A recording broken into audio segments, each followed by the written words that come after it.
Study with me as a CBSE 11th grader. आज का मौसम बहुत ही ज़्यादा अच्छा था, तो मैं ऊपर छत पे चली गई थी थोड़ा सा टहलने। And the weather was so good, like you all can see it. Then I quickly came downstairs, had my breakfast and got ready. Then I sat down to study. Here is my to-do list and all the chapters that I have to do today. So the first task was to read the NCERT of chapter number first of chemistry, that is some basic concepts of chemistry. So मेरे पास physical copy नहीं है book की, because अभी हो सकता है syllabus change हो, because there are news of it. तो मैंने अभी कोई भी physical copy अभी नहीं ख़रीदी. So I was just reading the old version of NCERT, like the PDF one. So I was just highlighting the points and I was reading each and every line of chapter number first.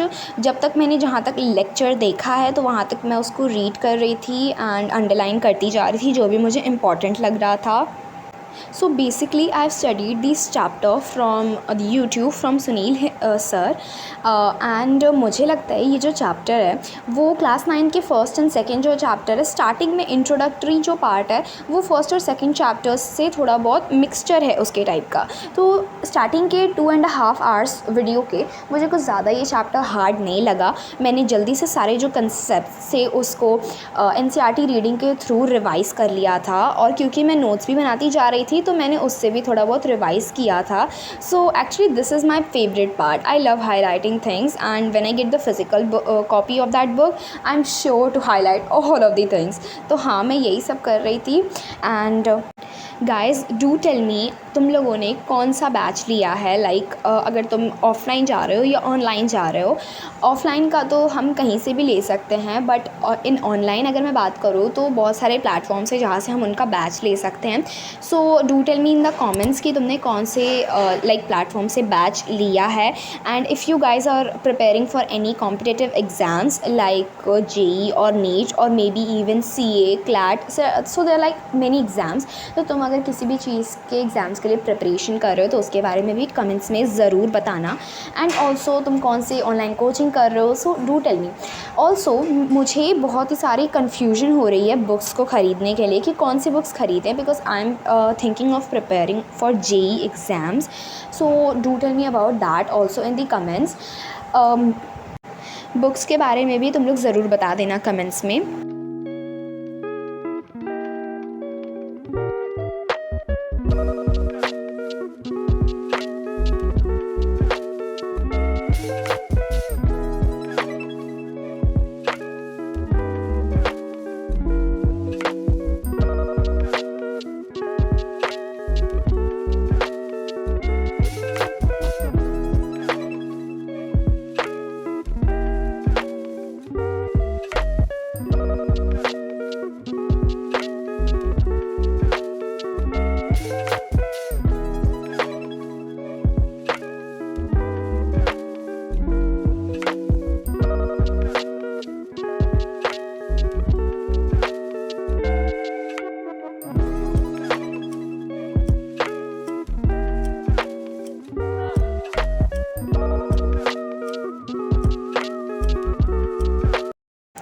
After that, when I was done with the task, I checked it off my to-do list. Then I started with a lecture of the other half of the video. So मैंने थोड़ा सा मतलब like आधा complete कर लिया है lecture. बाकी का जो लेक्चर है वो मैं अब देख रही थी, and side by side I was also making the notes. So this is like kind of very fast forward because I studied for like 2 hours. I was first understanding the concepts and then writing down all the important points. So yeah, that was all I was doing. By the way guys, here is a pro tip for you that toppers use. Make sure जब भी तुम लोग अपने notes बना रहे हो तो तुम इस बात का ज़रूर ध्यान रखना कि if there is any important topic और a very important thing that you want to note down, make sure कि तुम उसे अपनी लैंग्वेज में राइट करो या फिर अपने एग्जाम्पल से राइट करो. That example could be of your teachers, your own made up example, but it should be correct. या सो तुम वो एग्जाम्पल के फॉर्मेट में उसे अपने नोट्स में इंक्लूड करो, ताकि when at the time of your revising those things, so you can actually apply that same example and understanding those concepts. So इससे तुम्हारा बहुत ही अच्छा concept clarity होता है और revision भी बहुत ही अच्छा होता है. I have personally used this tip and trust me guys, this is the best trick for physics and chemistry. Bio के लिए भी use कर सकते हो, but from my perspective it is the best for physics and chemistry.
After that I got so much bored कि मैंने ये movie देखी table number 21. My mom suggested this one and do tell me अगर तुम लोगों ने ये movie देखी है. It's a psychological thriller movie. Then I again sat down to study और मैंने ये चैप्टर नंबर 1 जो था the portrait of a lady उसके शॉर्ट नोट्स बनाए थे. शॉर्ट नोट्स में मैं बस थीम लिखती हूँ, कीवर्ड्स लिखती हूँ and like all the character sketch. तो मैं बस यही नहीं लिखती हूँ. फिर हमें कहीं बाहर जाना था and will literally came at home at like 10 in the night. Guilt तो मुझे हो रहा था बट क्या कर सकते हैं. So my mom made this gulab jamun and I ate those. So मैं 11 बजे बैठ गई थी पढ़ने क्योंकि मैं मैंने आफ्टरनून में नैप लिया था थोड़ा सा. तो मैं यहाँ पर बैठ गई थी पढ़ने इंग्लिश का chapter number 2, sorry not chapter number 2, it's poem that is the photograph. तो मैं उसका जो था वो लेक्चर देख रही थी. Basically I was active recalling all the things on my this is a erasable tablet.